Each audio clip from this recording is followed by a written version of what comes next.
Hello बच्चों, कैसे हैं आप सब। आज हम पढ़ेंगे पाठ नंबर 7। सातवां पाठ पढ़ेंगे। पाठ का नाम है मित्र को पत्र।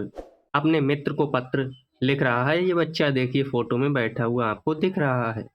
इस बच्चे का नाम है रूपम। क्या नाम है? रूपम नाम है इस बच्चे का। और इसके दोस्त का नाम है अभिषेक। ये अपने मित्र अभिषेक के लिए पत्र लिख रहा है। और क्या लिखता है, पढ़ते हैं इसे। प्रिय मित्र अभिषेक, नमस्ते। आशा है कि तुम और परिवार में सभी सकुशल होंगे। ये पूछता है अपने मित्र से पत्र में कि मुझे उम्मीद है कि तुम और तुम्हारे परिवार के सभी लोग सकुशल होंगे, अच्छे होंगे, स्वस्थ होंगे, है ना। और गर्मी की छुट्टियों का आनंद ले रहे होंगे। और गर्मी की छुट्टियों का आनंद ले रहे होंगे, क्योंकि गर्मी की छुट्टियां पड़ गई होंगी इसलिए। मैं अपनी छुट्टियां मनाने अपने नाना नानी के घर गुवाहाटी आया हुआ हूँ। ये लड़का है रूपम। ये कह रहा है कि मैं अपनी छुट्टियां मनाने अपने नाना नानी के घर गुवाहाटी आया हुआ हूँ। इसकी नाना नानी का घर कहाँ है? गुवाहाटी में। गुवाहाटी भारत के पूर्वोत्तर प्रदेशों का प्रवेश द्वार है। भारत में जो पूर्वोत्तर प्रदेश हैं, यानी कि जो पूर्व साइड और उत्तर साइड के बीच में जो प्रदेश हैं, इनका प्रवेश द्वार क्या है? गुवाहाटी है।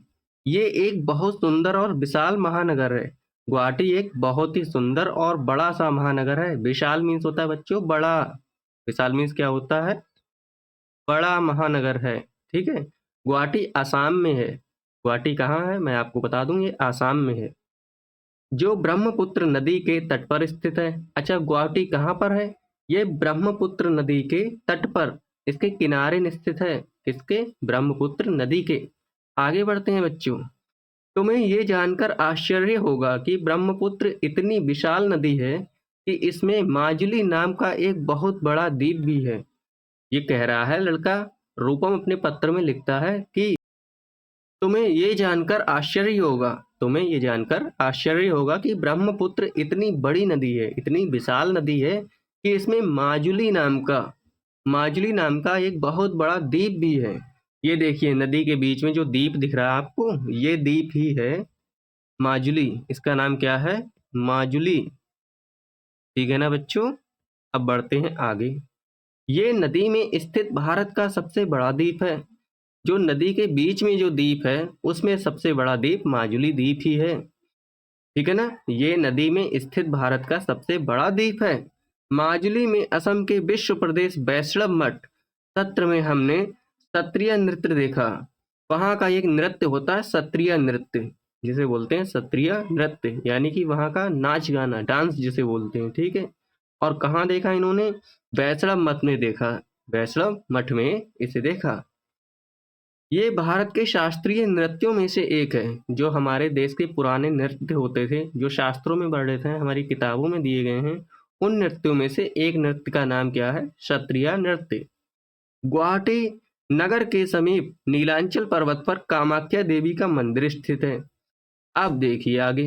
गुवाहाटी नगर के पास में ही, समीप मीन्स होता है बच्चों पास में ही, नीलांचल पर्वत पर, कौन से पर्वत पर? नीलांचल पर्वत पर कामाख्या देवी का मंदिर है। ठीक है।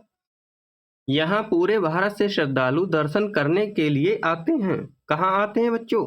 गुवाहाटी में। गुवाहाटी में जो नीलांचल पर्वत है, उसके ऊपर कामाख्या देवी मंदिर है। ये आपको फोटो में कामाख्या देवी मंदिर दिख रहा है। ये कौन से पर्वत के ऊपर है? नीलांचल पर्वत के ऊपर। और यहाँ पूरे भारत से लोग दर्शन करने के लिए जाते हैं। कामाख्या देवी का मंदिर है ये। बढ़ते हैं बच्चों आगे। हम लोग पिछले गुरुवार को वहां दर्शन करने गए।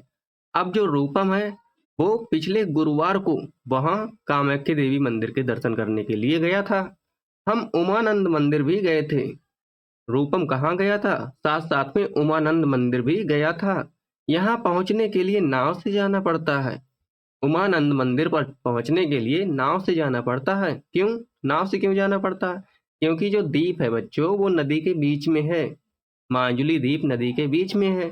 तो पहले नदी को थोड़ा पार करना पड़ता है, फिर उस द्वीप पर पहुंचते हैं। और नदी को पार करने के लिए नाव की जरूरत तो पड़ेगी ही, है ना। अब बढ़ते हैं आगे। और थोड़ा पैदल भी चलना पड़ता है। इन्हें थोड़ा पैदल भी चलना पड़ता है। पैदल चलते हुए नानी ने मुझे बताया कि स्वस्थ रहने के लिए खेलना बहुत आवश्यक है। जब पैदल चल रहे थे, तो रूपम की नानी ने बताया कि स्वस्थ रहने के लिए खेलना बहुत ज़रूरी है। खेलते हैं ना हम लोग, तो खेलने से भी हमारे शरीर को बहुत से लाभ होते हैं, हमारा स्वास्थ्य सही रहता है। उन्होंने कहा कि स्वस्थ तन में ही स्वस्थ मन रहता है। नानी जी ने कहा कि स्वस्थ तन में ही स्वस्थ मन रहता है। बिल्कुल सही बात है। जब हमारा तन स्वस्थ होगा, हमारा शरीर स्वस्थ होगा, तो हमारा मन भी स्वस्थ होगा और अच्छे से काम कर पाएगा। हम जल्दी से याद कर पाएँगे, है ना? इसलिए पढ़ाई के साथ-साथ खेल-कूद भी बहुत आवश्यक है। इसीलिए नानी जी ने बताया कि पढ़ाई के साथ-साथ खेल-कूद भी बहुत आवश्यक है। मैंने नानी को तुरंत बताया कि मैं तो अपने मित्रों के साथ बहुत सारे खेल खेलता हूँ।